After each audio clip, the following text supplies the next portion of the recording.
नमस्कार, मैं महावीर सिंह स्वागत करता हूं आप सभी का एक बार फिर हमारे चैनल पर। लोकसभा चुनाव के तहत कल 9 अप्रैल तक नामांकन जितने भी दाखिल हुए, आज 10 अप्रैल को उन नामांकनों की जांच हुई, जिसमें सबसे बड़ी खबर आई बाड़मेर से। नौकरी के समय भी विवादों में रहे आईपीएस, जिन्हें हाल ही में अपनी नौकरी से बर्खास्त किया गया था, आईपीएस पंकज चौधरी, जिन्होंने बसपा से बाड़मेर जैसलमेर लोकसभा सीट से अपना नामांकन भरा था, उनका नामांकन खारिज हो गया है। आईपीएस पंकज चौधरी इन दिनों काफ़ी ज़्यादा चर्चा में थे और उन्होंने बाड़मेर जैसलमेर से इलेक्शन लड़ने की घोषणा की थी और उन्होंने बाड़मेर जैसलमेर से पर्चा भरा था। भाजपा के कैलाश चौधरी और कांग्रेस से मानवेंद्र सिंह के वो सामने थे, लेकिन बड़ी बात ये हो गई, उनका पर्चा जो है वो खारिज हो चुका है। ऐसे में अब उन्होंने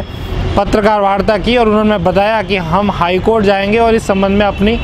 अपील करेंगे। आइए सुनते हैं आईपीएस पंकज चौधरी ने अपने नामांकन खारिज होने के बाद क्या कहा।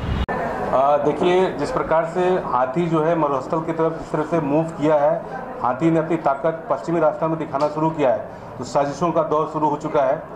और चूंकि मैं बसपा का प्रत्याशी हूँ, एक स्ट्रॉन्ग प्रत्याशी हूँ,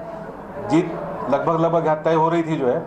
तो भाजपा और कांग्रेस के प्रत्याशियों में, यहाँ के भाजपा और कांग्रेस के पार्टीज़ में जो है एक खलबली मची जो है। इस खलबली का नतीजा है कि आज 8 अप्रैल को जब हमने अपना नॉमिनेशन दाखिल किया था, तो उसके बाद आज जो स्क्रीनिंग हुई है, स्क्रीनिंग में मैं स्वयं उपस्थित हुआ हूँ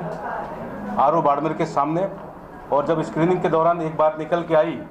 कि इलेक्शन कमीशन ऑफ इंडिया ने,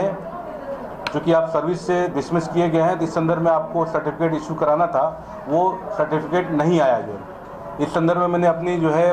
अपेयरिंग में हमने डीएम बाड़मेर को बताया स्क्रीनिंग में कि इलेक्शन कमीशन का जो प्रोसीजर है उसमें यह है कि आरपी एक्ट रूल 9 के तहत कोई अधिकारी सेवा से जो बर्खास्त होता है, अगर वो करप्शन के केस में बर्खास्त है, देशद्रोह के केस में बर्खास्त है, तो उसको इलेक्शन कमीशन रोक सकती है जो है। लेकिन चूंकि अपना मामला पारिवारिक मामला था जो ऑलरेडी कोर्ट में विचाराधीन है जो है, और जो कहीं न कहीं पूर्व मुख्यमंत्री वसुंधरा राजे की साजिश का नतीजा था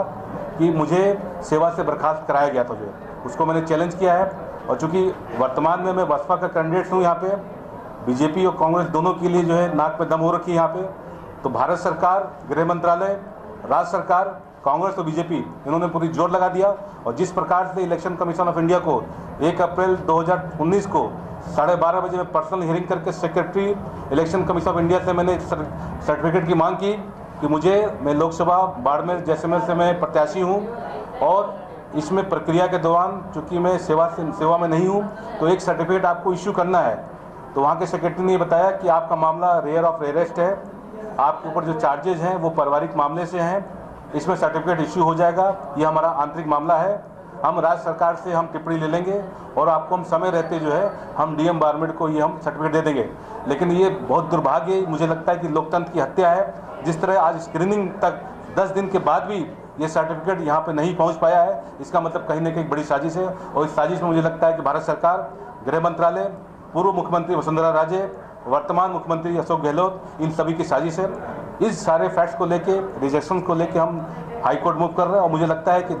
जिस ग्राउंड्स पे इन्होंने जिस साजिश के आधार पर हमारा रिजेक्शन किया है, वो रिजेक्शन कहीं भी टिक नहीं पाएगा और मुझे कहीं ना कहीं राहत मिलेगी।